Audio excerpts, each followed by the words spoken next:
Noise levels from licensed premises like clubs and pubs are controlled by a Liquor Act and monitored by a Liquor Administration Board. In State Parliament yesterday, amendments to the Liquor Act were passed.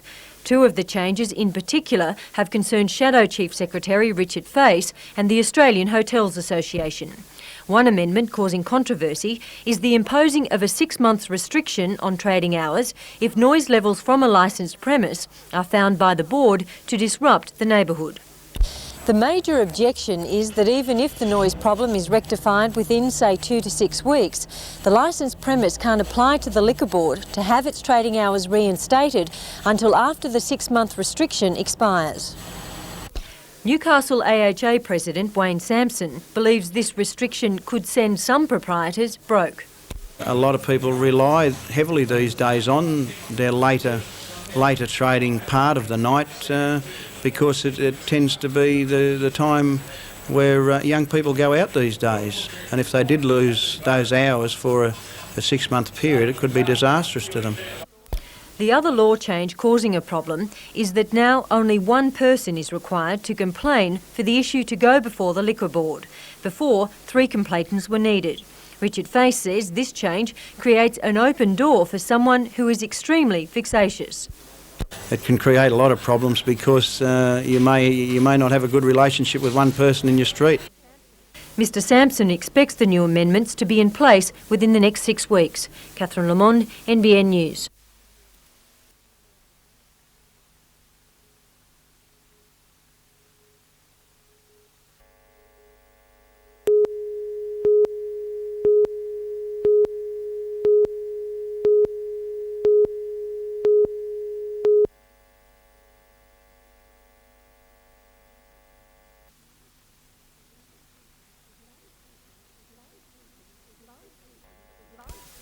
Murray Keating is a 4th-year student teacher at Newcastle University. Next year, he hopes to have his own class, but he won't have to wait that long to begin lessons. We have a 2-week orientation period where we're allowed to go into the schools and do limited teaching and become familiar with the class and the school routines. And then we have an examination period back at the university, and then we go back there for almost all of 3rd term. While regular teachers are able to work on other school matters, student teachers are better preparing themselves in the classroom. Yes, I think in the past where students have left the course with fairly limited practical experience, they go in there and their first year out teaching, we've heard stories, there's a lot of difficulties, and so I think this will really get over that hurdle. It's a program designed to benefit all parties involved, but on graduating, hopeful teachers still face the challenge of finding a full-time position. It is fairly tight at the moment, but we're told there are prospects in Western Sydney and west of the Dividing Range, so hopefully I'm willing to go anywhere, and those people that are hopefully will get the rewards.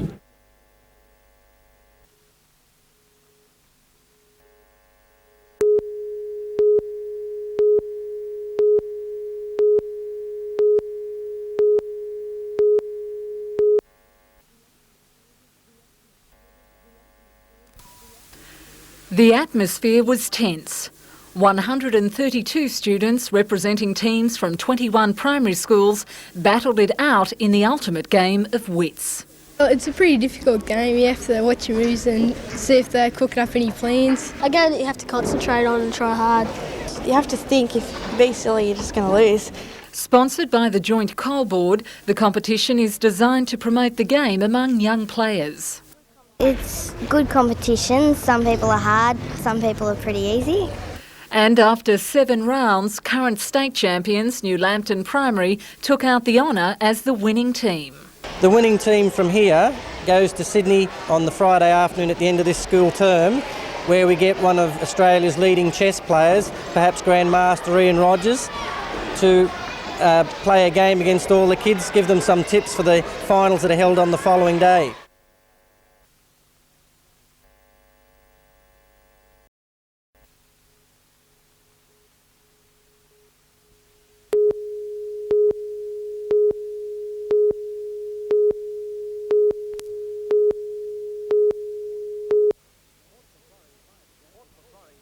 Port Macquarie Fire Brigade was called to the blaze at 8 o'clock this morning. The two fire crews raced to the industrial area of the town to find the building engulfed in flames. By the time they arrived, the upper floor had already collapsed in a smouldering heap.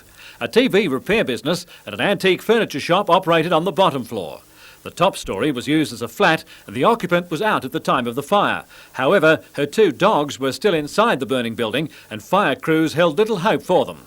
After nearly an hour of frantic work, the fire was quelled, but it was too late for most of the contents of the building.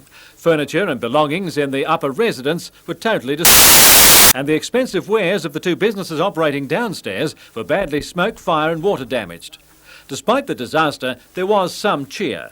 While sifting through the charred remains, a fire officer found one of the dogs alive among the rubble. Police and the fire brigade are investigating the cause of the fire, especially after a number of other buildings in the area have been burned in recent weeks. The circumstances of this fire has not been determined as yet due to the severity of it. As you can see behind me, that this fire was a private residence in the upper level, but down below we have two other occupancies which consisted of TV repairs.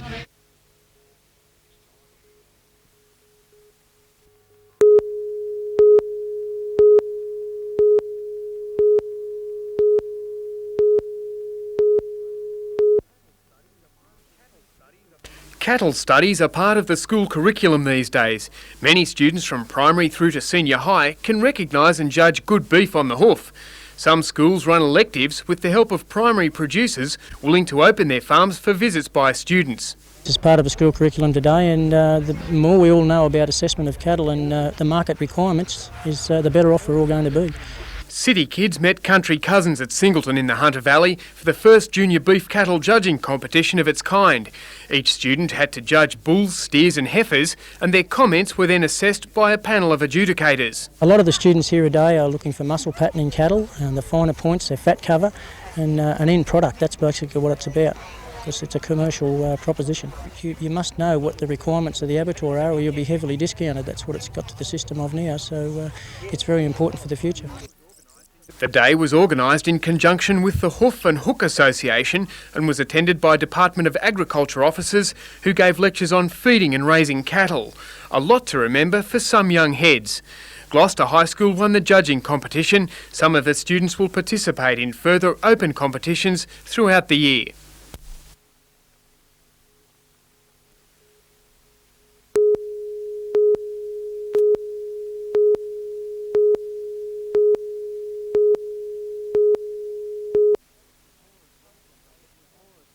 It was more a social than competitive meeting hosted by the Arara Valley Club.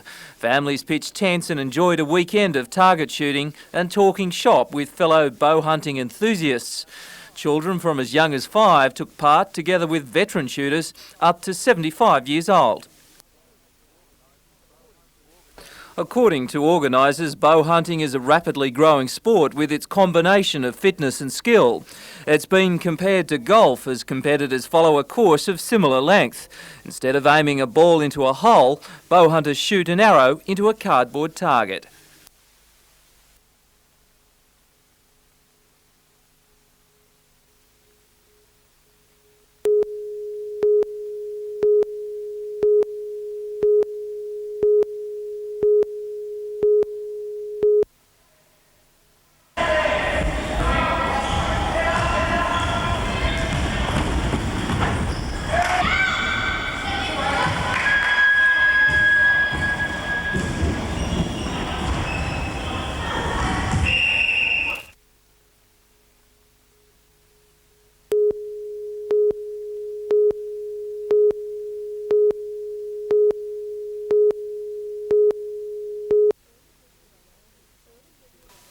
Early yesterday morning, 2 security guards interrupted 2 men attempting to steal a vehicle parked in the hospital's car park.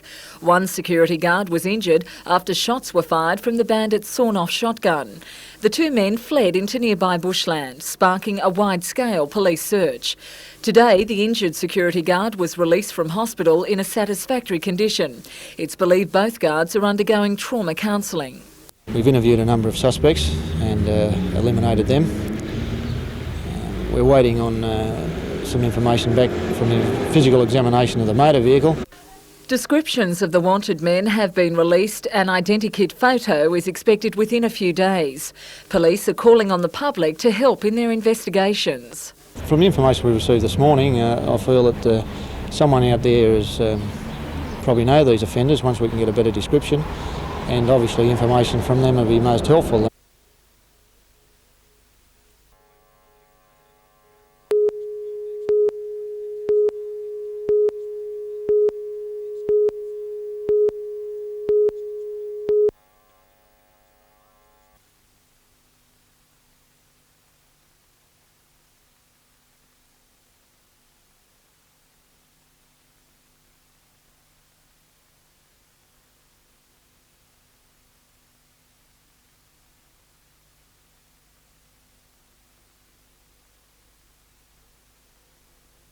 In third place, Tusik, favourite actress on the fence, followed by Indecency, and Constellion is putting in a long searching run down the outside, and going with him is the Driller, but Knight's Tale is still in front from favourite actress. Indecency bursting through in the middle. Indecency, look at the little horse, the Driller, coming down the outside, but Indecency in front, and it'll win. Indecency beat the Driller. Third is Knight's Tale. Indecency, the Driller and Knight's Tale. The Quinella paid $24.80, the trifecta $513.50.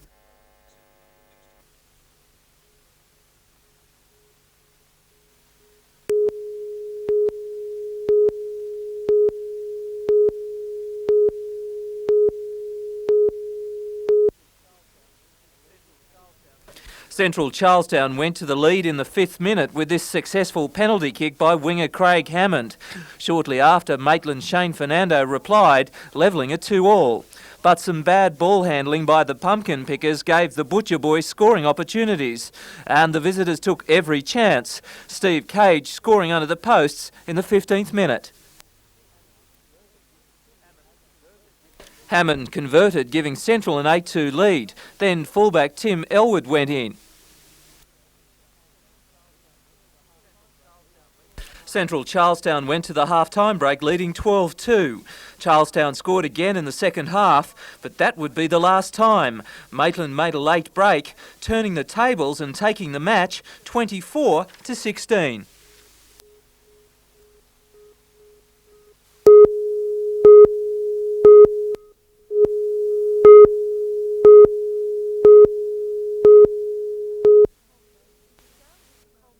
The sale was the culmination of the Upper Hunter Town's Horse Week events that centred around the district's claim of being the home of the thoroughbred.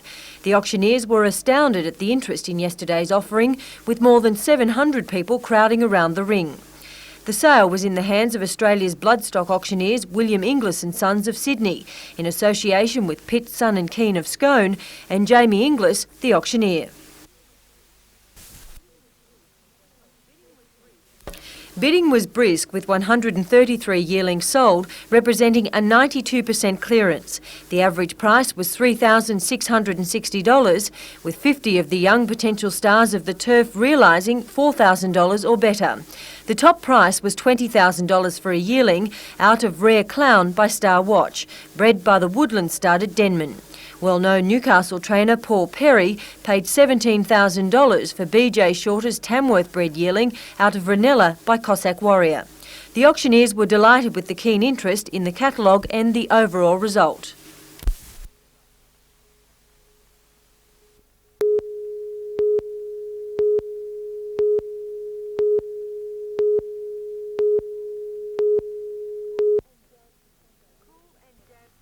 Cool and damp conditions greeted the competitors for Sunday's leg of the tour, which involved a 167-kilometre race from Wingham to Gloucester and back. More than 140 entrants competed in 3 divisions. There was fierce competition in A grade, with riders remaining bunched for much of the race, attempting to close off any time gaps. Chris White from Queensland put in a strong finish in the A grade, winning the race in a time of 6 hours, 28 minutes and 12 seconds, a mere 7 seconds ahead of fellow Queenslander Mark Elliott. In the C grade, local rider Sean Ifland performed well, finishing 3rd in his division.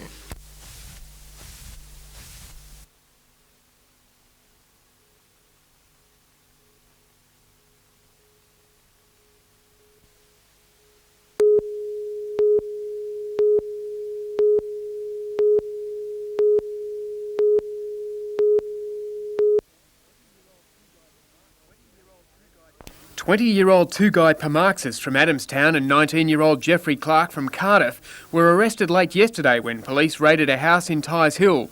Pamarxis has been charged with attempted murder along with other firearm and stealing charges after a security guard was shot twice last Friday. The shooting occurred when the guard disturbed two men allegedly trying to steal a car from the John Hunter Hospital. Clark has been charged as an accessory after the fact to attempted murder. Two other Tyres Hill people in the Queen Street house at the time of the arrests have also been charged as accessories. Pamarxis and Clark appeared in Wallsend Local Court this morning. Counsel for Clark sought bail. Because of the seriousness of the charges, Magistrate Bob Stent formally refused bail to both men. Clark's friends and family wept openly in the court when the pair was remanded in custody for another appearance on the 21st of June. Meanwhile, Eric Callan, the security guard who was shot last Friday, has been allowed home with more than 70 shotgun pellets still lodged in his back, neck and head. Police physical evidence officers will attempt to match pellets removed from Mr Callan to a sawn-off double-barrel shotgun and cartridges believed used in the attack. The weapon will be sent for examination to the Police Forensic Ballistics Lab in Sydney. Andrew Lobb, NBN News.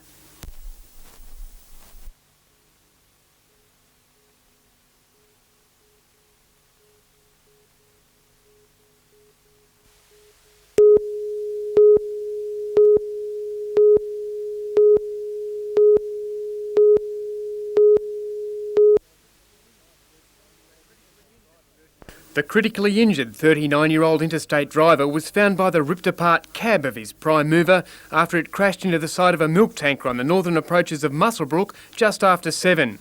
The New England highway was blocked as rescuers worked on the driver, who'd suffered serious leg, chest and internal injuries. But it was during the trip back to Newcastle's John Hunter Hospital on board the rescue helicopter that the man's condition worsened. Paramedics asked the chopper crew to land in a paddock near Singleton as they worked frantically on the patient. Despite their efforts, the man was pronounced dead on arrival at Newcastle. The driver of the milk tanker escaped injury. The Police Accident Investigation Unit from Newcastle is continuing inquiries into the crash.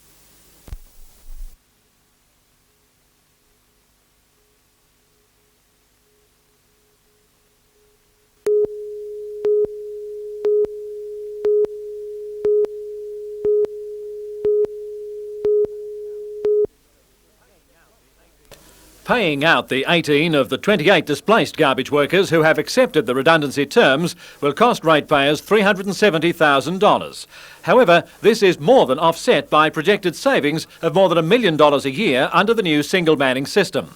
The agreement, which will see the remaining 10 garbage workers redeployed, is the result of lengthy negotiations and was a significant compromise by the council, whose earlier plan to redeploy all affected workers led to a 2-day strike late last year. Tenders have closed for the first 6 of a projected 16 new trucks, and these are expected in service by early 19. Hoping to avoid the criticism generated by Lake Macquarie Council's belly-grabbing mechanism, which is being blamed for damaging bins, Newcastle has called for the lifter to hook under the rim. Newcastle also admits an extra operator will be needed on board in certain precincts where dense on-street parking will slow down the collection process.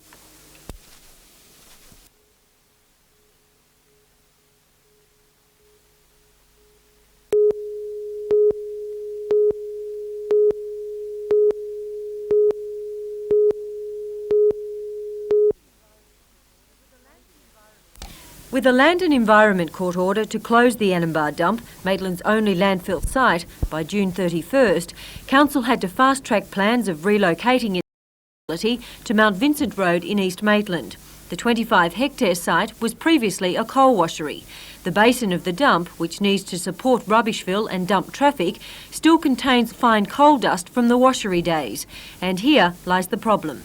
Council has discovered its plan to stabilise the dump's basin with fill and a white geofabric reinforcing layer won't work because the fine coal dust underneath will cause it to collapse.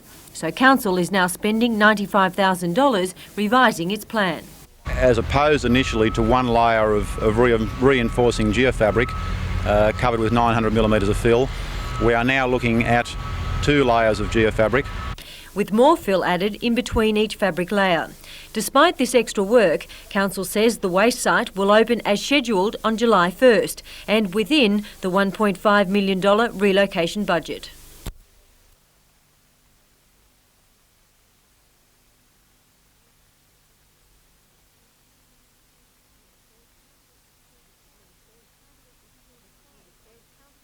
Mr Yearn says Council is still deciding on a specific recycling program.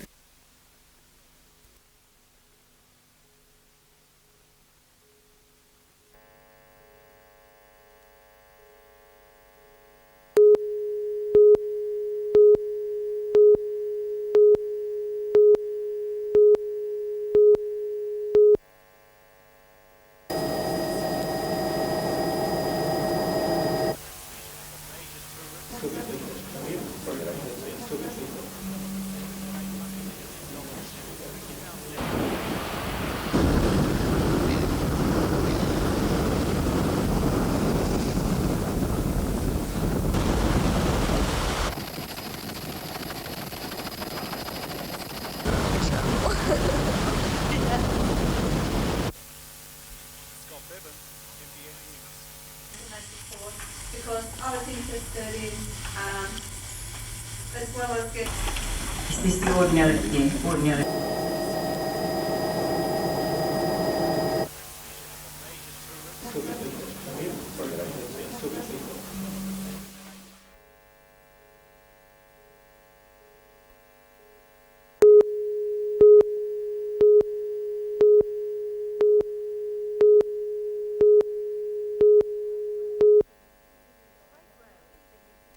Freight Rail is spending $2 million annually for the next 4 years, upgrading the track from Newcastle to Muswellbrook in the Hunter Valley. To achieve this in the quickest possible time, they're using an Italian-designed concrete track-laying machine. The machine, nicknamed the Pony Express, can lay 14 concrete sleepers a minute. Similar machines lay 8 a minute. The machine achieves this rate by unbolting wooden sleepers, lifting the steel track, removing the wooden sleepers and replacing them with concrete ones all in one go. The concrete sleepers make for a heavier, more durable track. And we've also put in a track that's got a rubber cushion, so the track doesn't move around as much as the older track. We don't get that squealing noise that we get from the wheels when they rub along the rail. Bruce Hall says it's also an investment in the future. The concrete track better accommodates larger coal wagons due to come online next year. This in turn making Freight Rail more competitive in the coal transportation market. The export coal business is scheduled to expand significantly. It needs better track, it needs better trains to be able to cope with that demand. Otherwise, we endanger the whole coal chain. Mr Hall says the coal industry isn't the only benefactor. Grain from the state's northwest and the XBT also travel along this section of track. Catherine Lamond, NBN News.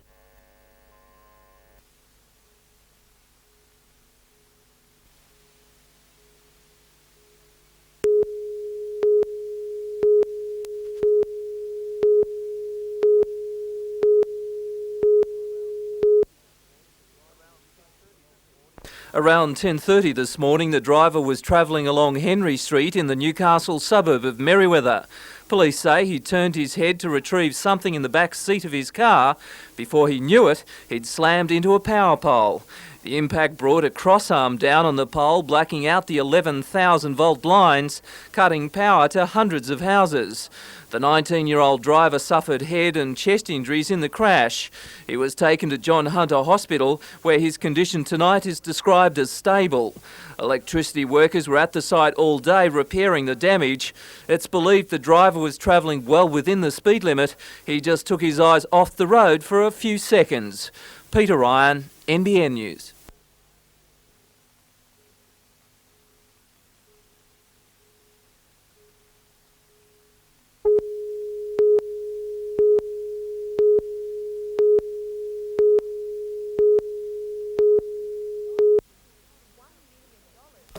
$1 million is quite a sum to spend to make sure your motel stays at the top. But that's just what Stan and Margaret McLean have done at the Madison Motor Inn at Charlestown. Over the last 8 months, the motel has been completely gutted and refurbished in the latest designs. We stripped every room, rebuilt them, redecorated them, and lots and lots of hard work. 40 of the suites are done out in the Newcastle Hunter region theme. Suites boast an international flavour. For those with a yen for Egypt, there's the Egyptian suite, or perhaps the Parisian or Manhattan rooms are more to your style. The pride of the executive range are the two spa suites, one Pacific Island theme, the other with a Roman feel. Or for the business person, the corporate Madison offers a unique touch. The bed disappears to become an interview room. The Madison will officially launch its new look with a cocktail party tonight for 500 guests.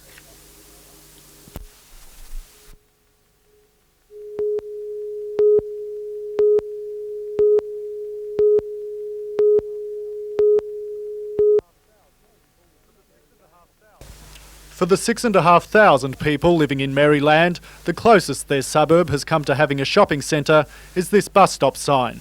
Infrastructure has come behind the people and it should have come before the people, and that's what's been happening. Nancy Malcolm says the residents have been waiting for the best part of 2 decades for a shopping centre and have been appealing to developers for 5 years to invest in their suburb. Now Flannery Constructions is making the people's dream a reality with plans for a $3 million development, including a supermarket, 15 shops and a tavern. I think with the Maryland Mid-Mile growth corridor and this being the central growth area within Newcastle, I think it definitely is needed within this particular area to facilitate the expansion of the lot subdivisions towards the Mid-Mile area. Mrs Malcolm says the only thing missing from the centre is a chemist, and the residents are petitioning the Pharmacy Restructuring Tribunal to allow one to be built. If we're going to have a doctor's surgery, you certainly need a pharmacy, and I think with the young families that we have here in the area, many of them working all day, I think they need to have quick access to a pharmacy. Flannery Constructions intends to begin work on the centre as soon as Newcastle City Council approves the development application. Scott Bevan, NBN News.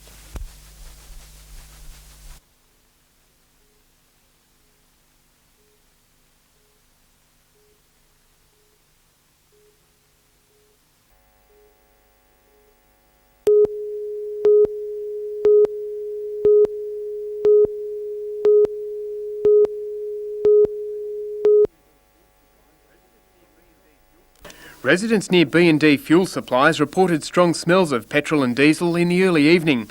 On investigation, firefighters discovered a river of oil snaking its way from the depot, along gutters and into the suburban drainage system. Rather than attempting to hose away the spill, firefighters and Water Corporation officers made dams and used bags to mop up what the Environment Protection Authority estimates was about 500 litres of waste oil. Workers had been cleaning tanks in the yard yesterday.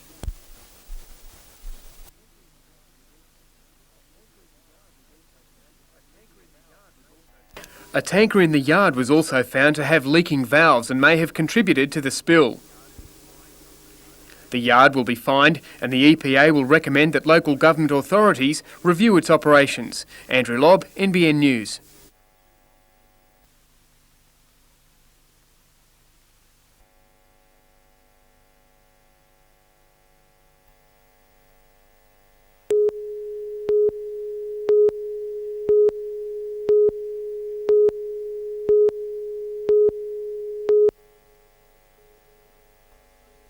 In one of the most animated finals in years, players warmed to the large crowd, keeping them enthusiastic with some brilliant play.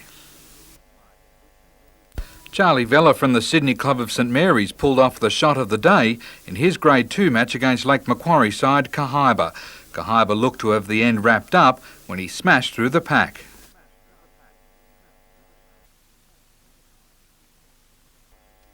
The Cahiba cheer squad weren't too impressed, but Charlie went out of his way to try and let them know he wasn't all a villain. In Grade 4, South Coast Club Bermagui in the gold shirts came up against East Maitland. Again, the game was intense. At times it looked like they had the bowl on a string. Others took a more relaxed approach, trying to ignore any mention of the word pressure. In Grade 6, Lake Macquarie side Burwood Colliery met Wollongong City. This was probably one of the more laid-back finals of the day, but the crowd was just as enthralled.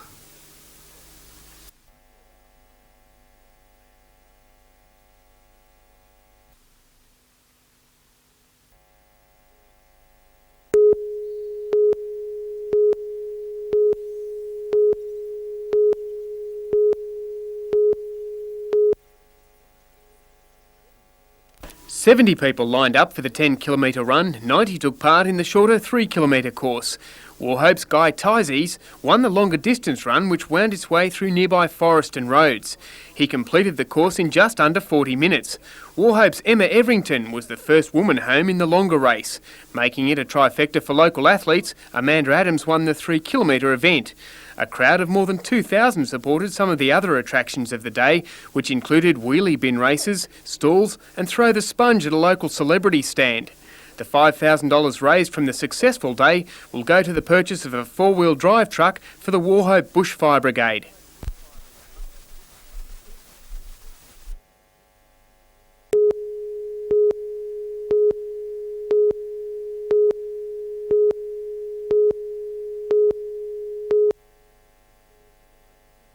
Almost 200 players gathered for the weekend-long competition. 24 matches were thrashed out, with lower north coast sides dominating the scoreboards.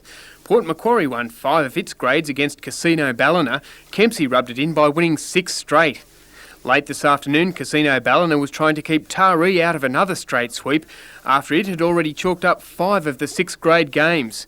The competition season is now about halfway through. The next round will see Port Macquarie travel to Ballina.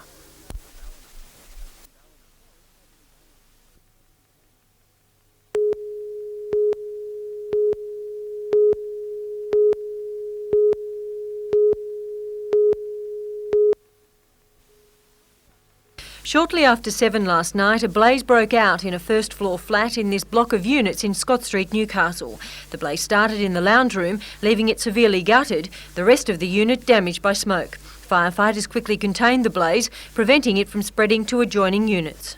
Shortly before the fire started, 4 men were seen acting suspiciously outside the units. 2 of them drove off in a blue Holden Torana. The others were seen running through this vacant block of land next door. The cause of the fire remains unknown. Arson is suspected.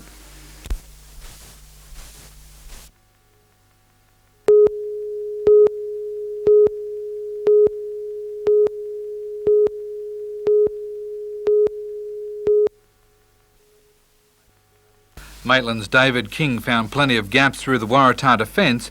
Time and again he was able to slip a pass away, and it wasn't long before one of those passes turned into a try. In the second half, a lack of points turned into frustration for the Cheetahs, and Wayne Harvey felt the full brunt of a Craig Mealer forearm.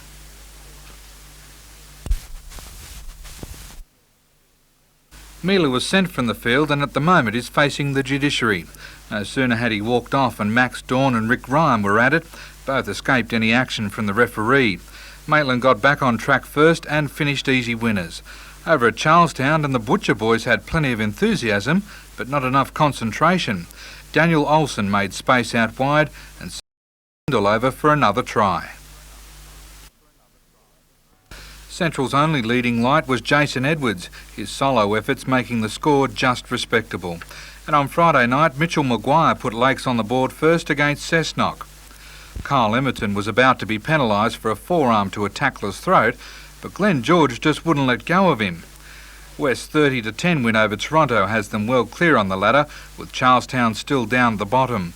In Central Coast results over the weekend, and Terrigal were big winners over Toukley, Erina were very convincing over Munmora, and Wyong recorded a very handy win over Yamina.